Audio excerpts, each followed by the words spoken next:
Hello friends.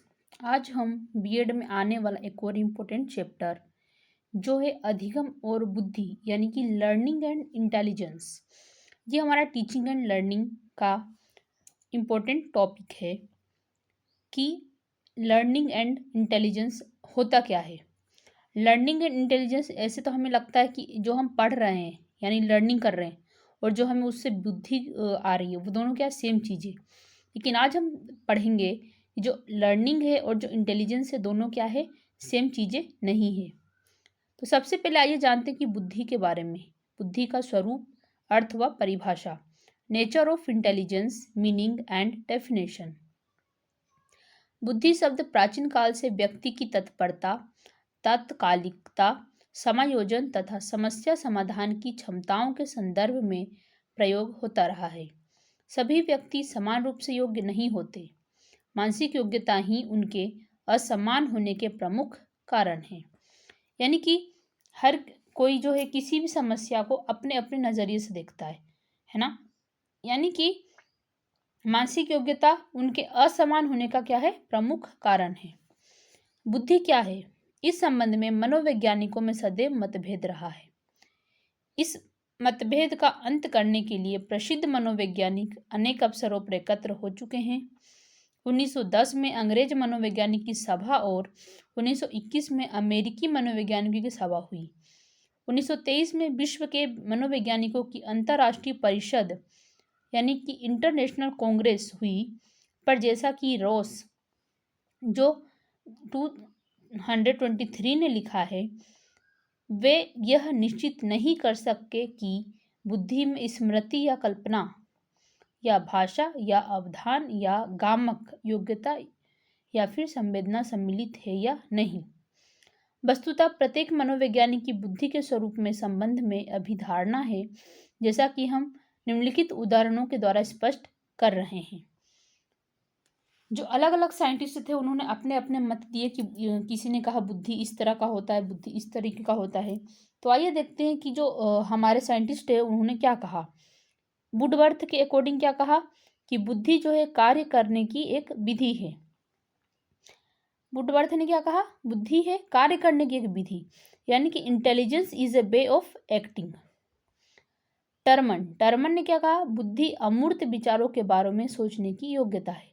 अमूर्त विचार यानी कि एब्स्ट्रैक्ट थिंकिंग, जो हमारे सामने चीज नहीं है उसके बारे में हम सोच रहे हैं, वो क्या है, उन विचारों को सोचने की योग्यता ही क्या है, बुद्धि है। ये किसने कहा, टर्मन ने कहा। Intelligence is the ability to think in term of abstract ideas. ये किसने कहा, टर्मन ने कहा।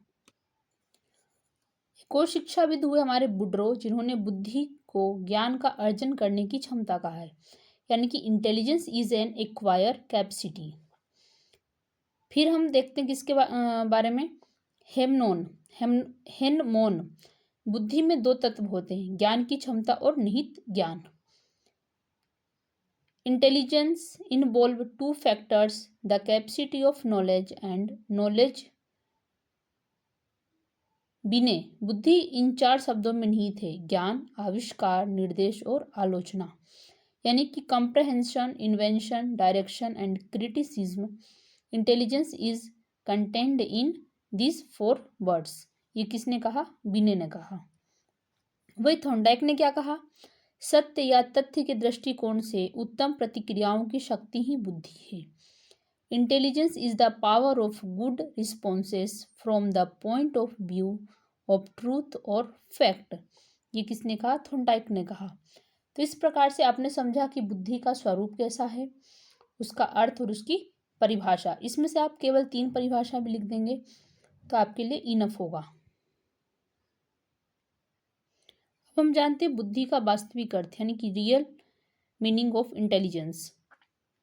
यदि भी प्रत्यक्ष रूप से बुद्धि की उपयुक्त परिभाषाओं में विभिन्नता है, यानी सभी ने जो परिभाषाएं दी अलग अलग दी है, पर वास्तव में उनमें विभिन्नता के बजाय समानता अधिक है।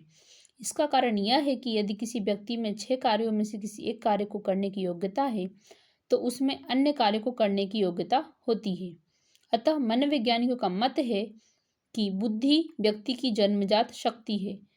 जो बुद्धि हो क्या है, इनेक्ट, जन्म के समय जो आती है वो उस तरह से क्या है, एक शक्ति है और उसकी सब मानसिक योग्यताओं का योग एवं अभिन्न अंग है।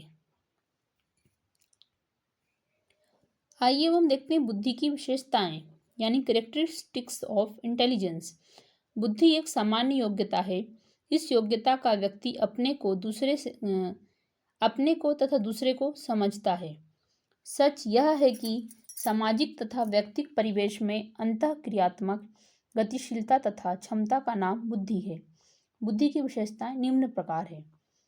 सबसे पहला क्या है, बुद्धि जो है व्यक्ति की जन्मजात शक्ति है। बुद्धि व्यक्ति को अमूर्त चिंतन की योग्यता प्रदान करती है। ये सब क्या इसकी विशेषताएं हैं। बुद्धि व्यक्ति को विभिन्न बातों को सीखने में सहायता देती है। बुद्धि व्यक्ति को अपने गत अनुभवों से लाभ उठाने की क्षमता देती है। बुद्धि व्यक्ति की कठिन परिस्थितियों और जटिल समस्याओं को सरल बनाती है। बुद्धि व्यक्ति को नवीन परिस्थितियों में सामंजस्य करने का गुण प्रदान करती है। बुद्धि व्यक्ति को भले और बुरे, सत्य और असत्य, नैतिक और अनैतिक कार्यों के बीच में क्या करती है, अंतर करने की योग्यता देती है। बुद्धि पर वंशानुक्रम तथा वातावरण का प्रभाव पड़ता है। ठीक है, अब हम देखते हैं बुद्धि के प्रकार यानी काइंड्स ऑफ इंटेलिजेंस। बुद्धि का विभाजन करना एक कठिन कार्य है। बुद्धि तो वह क्षमता है जिसका उपयोग व्यक्ति विभिन्न परिस्थितियों तथा परिवेश में करता है। इस आधार पर बुद्धि का वर्गीकरण विद्वानों ने इस प्रकार किया है। जैसे कि गेरिट ने 3 प्रकार से बुद्धि का उल्लेख किया है। जैसे कि पहला जो है मूर्त बुद्धि यानी कि कॉन्क्रीट इंटेलिजेंस। इस बुद्धि को गामक या यांत्रिक बुद्धि, मोटर और मैकेनिकल इंटेलिजेंस भी कहते हैं। इसका संबंध यंत्रों और मशीनों से होता है। जिस व्यक्ति में यह बुद्धि होती है वह यंत्रों और मशीनों के कार्य में विशेष रुचि लेता है। अतः इस बुद्धि के व्यक्ति अच्छे कारीगर, मैकेनिक, इंजीनियर, औद्योगिक कार्यकर्ता आदि होते हैं। वही दूसरे जो बुद्धि है वो क्या है, अमूर्त बुद्धि यानी एब्स्ट्रैक्ट इंटेलिजेंस। इस बुद्धि का संबंध पुस्तकी ज्ञान से होता है। जिस व्यक्ति में यह बुद्धि होती है वह ज्ञान का अर्जन करने में विशेष रुचि लेता है। अतः इस बुद्धि के व्यक्ति अच्छे वकील, डॉक्टर, दार्शनिक, चित्रकार, साहित्यकार आदि होते हैं। नेक्स्ट क्या है, सामाजिक बुद्धि यानी सोशल इंटेलिजेंस। इस बुद्धि का संबंध व्यक्तिगत और सामाजिक कार्यों से होता है। जिस व्यक्ति में यह बुद्धि होती है वह मिलनसार, सामाजिक कार्यों में रुचि लेने वाला और मानव संबंध के ज्ञान से परिपूर्ण होता है। अतः इस बुद्धि के व्यक्ति अच्छे मंत्री, व्यवसायी, कूटनीतिज्ञ और सामाजिक कार्यकर्ता होते हैं। जो नेक्स्ट हमारे शिक्षाविद थे थॉर्नडाइक, उन्होंने बुद्धि का वर्गीकरण इस प्रकार किया है। सबसे पहला अमूर्त यानी एब्स्ट्रैक्ट बुद्धि। अमूर्त बुद्धि ज्ञानोपार्जन के लिए प्रयोग की जाती है। शब्दों, प्रतीकों, समस्या समाधान आदि के रूप में अमूर्त बुद्धि का प्रयोग किया जाता है। सामाजिक बुद्धि, इस बुद्धि के द्वारा व्यक्ति समाज में समायोजन करता है, विभिन्न व्यवसायों में सफलता प्राप्त करता है। थर्ड है यांत्रिक बुद्धि यानी कि मोटर इंटेलिजेंस। इस बुद्धि की सहायता से व्यक्ति यंत्रों तथा भौतिक वस्तुओं का परिचालन करता है। ऐसे व्यक्ति इंजीनियर, मैकेनिक, टेक्नीशियन आदि होते हैं। अब हम देखेंगे बुद्धि के सिद्धांत यानी थ्योरीज ऑफ इंटेलिजेंस।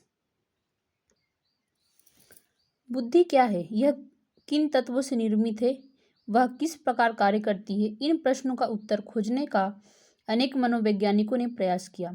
फलस्वरूप उन्होंने बुद्धि के अनेक सिद्धांत प्रतिपादित किए हैं जो उनके स्वरूप पर पर्याप्त प्रकाश डालते हैं। इनमें से प्रमुख सिद्धांत निम्नलिखित है। जैसे पहला सिद्धांत है एक खंड का सिद्धांत। दूसरा क्या है, दो खंड का सिद्धांत, तीन खंड का सिद्धांत, बहुखंड का सिद्धांत और मात्रा सिद्धांत। ये सभी क्या है, बुद्धि के सिद्धांत है यानी थ्योरीज ऑफ इंटेलिजेंस। आइए देखते हैं एक खंड का सिद्धांत क्या होता है। एक खंड का सिद्धांत जिसे हम यूनिफैक्टर थियरी भी कहते हैं। इस सिद्धांत के प्रतिपादक बिने, टर्मन और स्टर्न हैं। उन्होंने बुद्धि को एक अखंड और अविभाज्य इकाई माना है। उनका मत है कि व्यक्ति की विभिन्न मानसिक योग्यताएं एक इकाई के रूप में कार्य करती है। योग्यताओं के विभिन्न परीक्षणों के द्वारा यह मत असत्य सिद्ध कर दिया गया। अब ये जो उन्होंने जो सिद्धांत दिया था एक खंड का सिद्धांत, उन्होंने क्या कहा कि जो बुद्धि है वो अखंड है, यानी उसको ना तोड़ सकते हैं और उसको वो अविभाज्य, उसका कोई विभाजन भी नहीं कर सकता है ना। लेकिन योग्यताओं के विभिन्न परीक्षणों के द्वारा क्या हो गया, ये जो एक खंड का सिद्धांत है इसको क्या कर दिया गया, असत्य सिद्ध कर दिया गया। नेक्स्ट हम देखते हैं दो खंड का सिद्धांत, टू फैक्टर थियरी। इस सिद्धांत के प्रतिपादक स्पीयरमैन हैं। उनके अनुसार प्रत्येक व्यक्ति में दो प्रकार की बुद्धि होती है, सामान्य और विशिष्ट, यानी एक जनरल होता है और एक स्पेसिफिक होता है। दूसरे शब्दों में बुद्धि के दो खंड या तत्व होते हैं, सामान्य योग्यता या सामान्य तत्व और विशिष्ट योग्यता या फिर विशिष्ट तत्व। अब हम देखते हैं कि जो स्पीयरमैन ने बताया था कि जो बुद्धि है दो रूप में होती है, एक सामान्य होती है और एक विशिष्ट होती है। तो सामान्य योग्यता या सामान्य तत्व यानी जनरल एबिलिटी और जी फैक्टर, स्पीयरमैन के ने सामान्य योग्यताओं को विशिष्ट योग्यताओं से अधिक महत्वपूर्ण माना है। उसके अनुसार सामान्य योग्यता सब व्यक्तियों में कम या अधिक मात्रा में मिलती है। इसकी मुख्य विशेषताएं हैं, यह योग्यता व्यक्ति में जन्मजात होती है। दूसरा क्या बोला है कि यह उसमें सदैव एक सी रहती है, यह उसके सब मानसिक कार्यों में प्रयोग की जाती है। नेक्स्ट क्या है, यह प्रत्येक व्यक्ति में भिन्न होती है। जो सामान्य योग्यता होता है वो प्रत्येक व्यक्ति में भिन्न होता है, वह जिस व्यक्ति में जितनी अधिक होती है उतना ही वह अधिक सफल होता है। यह भाषा, विज्ञान, दर्शन आदि में सामान्य सफलता प्रदान करती है। ये किसके बारे में था, सामान्य योग्यता के बारे में। सेकंड क्या था, विशिष्ट योग्यताएं या विशिष्ट तत्व, स्पेसिफिक एबिलिटी और एस फैक्टर। इन योग्यताओं का संबंध व्यक्ति के विशिष्ट कार्यों से होता है। इसकी मुख्य विशेषताएं हैं, ये योग्यताएं अर्जित की जा सकती है, योग्यताएं अनेक और एक दूसरे से स्वतंत्र होती है, विभिन्न योग्यताओं का संबंध विभिन्न कुशल कार्यों से होता है, ये योग्यताएं विभिन्न व्यक्तियों में विभिन्न और अलग अलग मात्रा में होती है। जिस व्यक्ति में ये योग्यता अधिक होती है उसी से संबंधित कुशलता में वह विशेष सफलता प्राप्त करता है। ये योग्यताएं भाषा, विज्ञान, दर्शन आदि में विशेष सफलता प्रदान करती है। नेक्स्ट है हमारा तीन खंड का सिद्धांत, थ्री फैक्टर थियरी। यह सिद्धांत भी स्पीयरमैन के नाम से संबंधित है। दो खंड का सिद्धांत प्रतिपादित करने के बाद उसने बुद्धि का एक खंड और बताया। उसने इसका नाम सामूहिक खंड या तत्व रखा।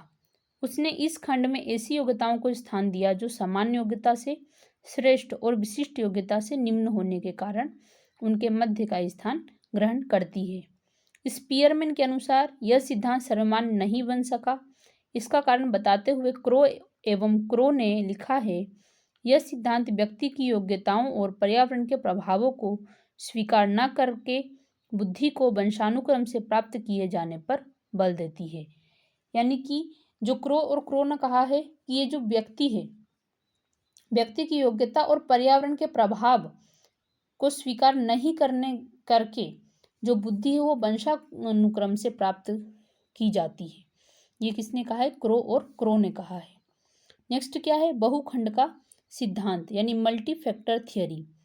स्पीयरमैन के बुद्धि के सिद्धांत पर आगे कार्य करके मनोवैज्ञानिकों ने बहुखंड का सिद्धांत प्रतिपादित किया। इन मनोवैज्ञानिकों में केली और थर्नस्ट के नाम उल्लेखनीय है।